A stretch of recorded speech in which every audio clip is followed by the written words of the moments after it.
I think Dogen loved, and for him the most important thing is Sangha,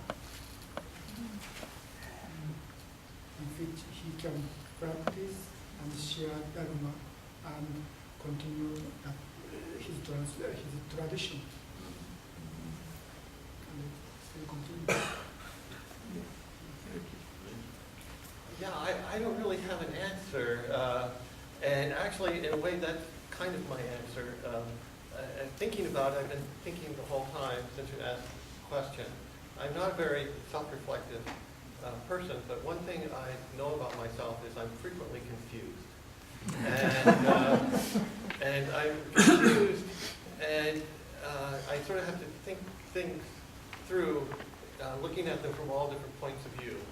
And one thing, I love poetry because it allows me to see things in new ways or think about things in new ways that, and sometimes give me words for expressing feelings or thoughts that I wouldn't otherwise know how to express. And I certainly find that in Dogen as well. He presents us with so many different possibilities and perspectives and different ways of describing things, and I can certainly identify with that. It doesn't necessarily clear up any of my confusion, but at least I can explain it a little better. Yeah.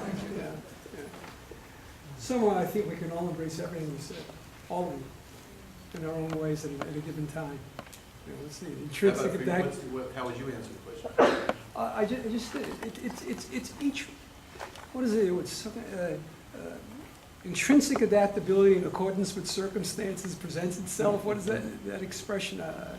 And that's what's happening. When you say wholeness, or you say song, or you say the immediacy, or you say the poetry that all of a sudden lights us up, or, you know, hey, don't bullshit me. I know, I get a built-in crap detector. All of those are happening all the time. And when we get into this and we sit in these conferences, whether it's academic, whether the koans, or it's sudden or enlightened, there's something that happens. And somehow, when I get out in the street, so to speak, and I know I'm right here now, life becomes a little different.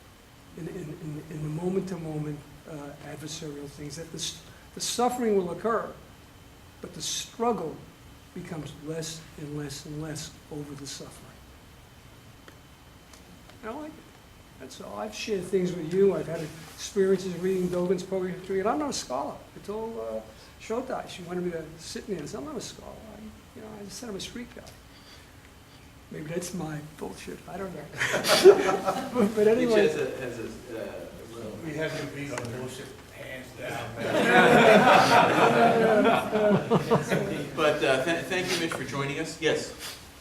Maybe it doesn't make any sense to try to make sense, but I wonder, within the context of the vital process of going beyond Buddha, what do you think would be the reaction of Dogen in witnessing the persecution of Buddhist monks in Burma or the recent self-immolations in Tibet?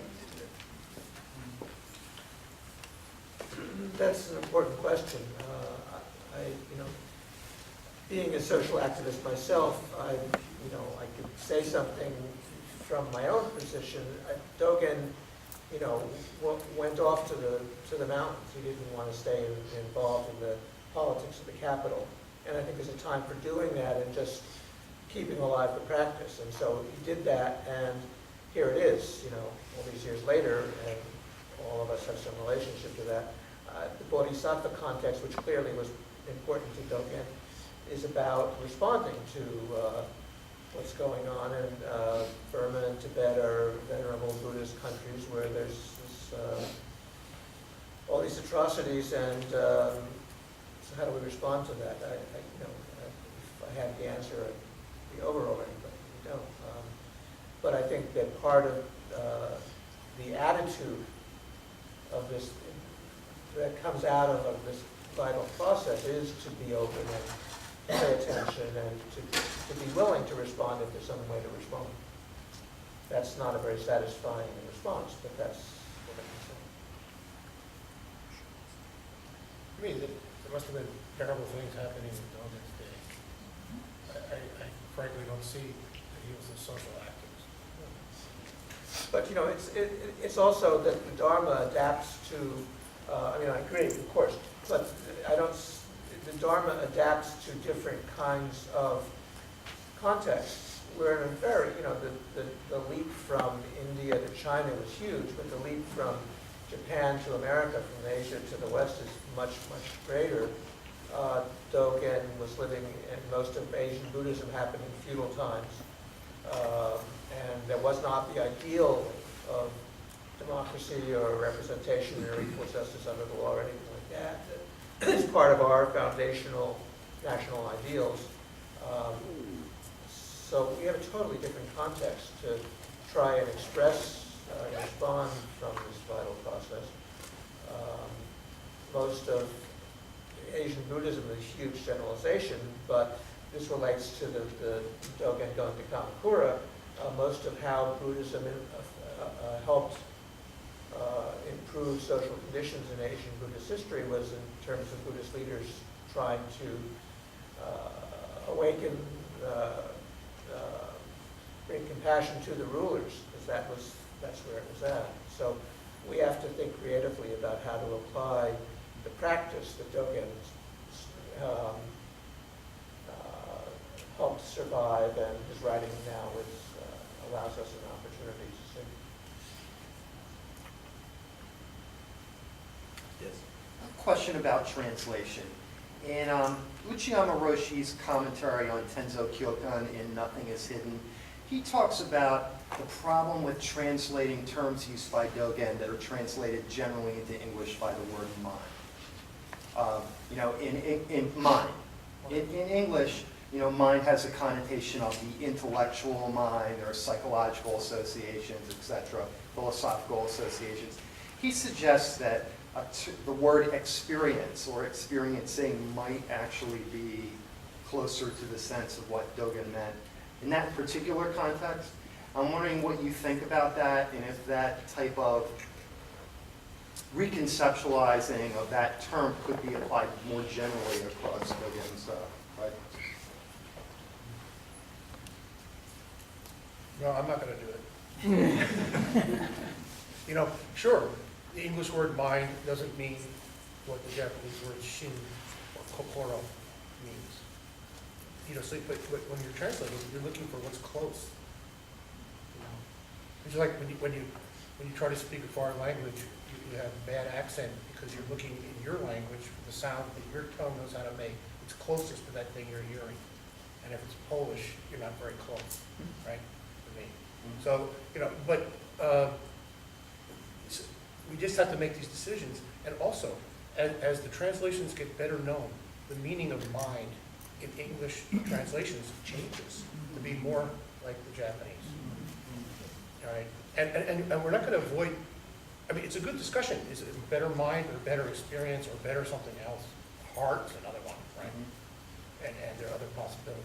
Thought, that's another one. Okay? But any word in translate, you know, there's going to be a sort of upside and a downside for whatever you pick. I think experience has a lot more baggage, and it's not the right baggage, so I would stick with mind. Anyway, we've already committed to this. It's like too late.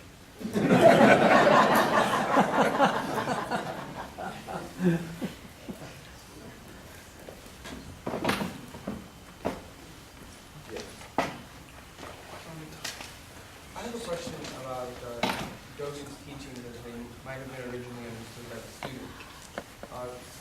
Considering Dogen's vast knowledge of obscure koans and the incredible ambiguity, at least compared to English, as far as I know, of Japanese, and also the difference between medieval Japanese and modern Japanese, and then medieval Japanese and modern English.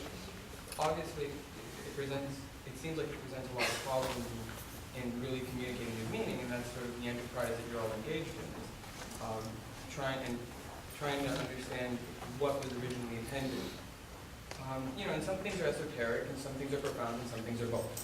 And I wonder to what degree Dogen would have been thought to be a very esoteric and difficult teacher by his own students.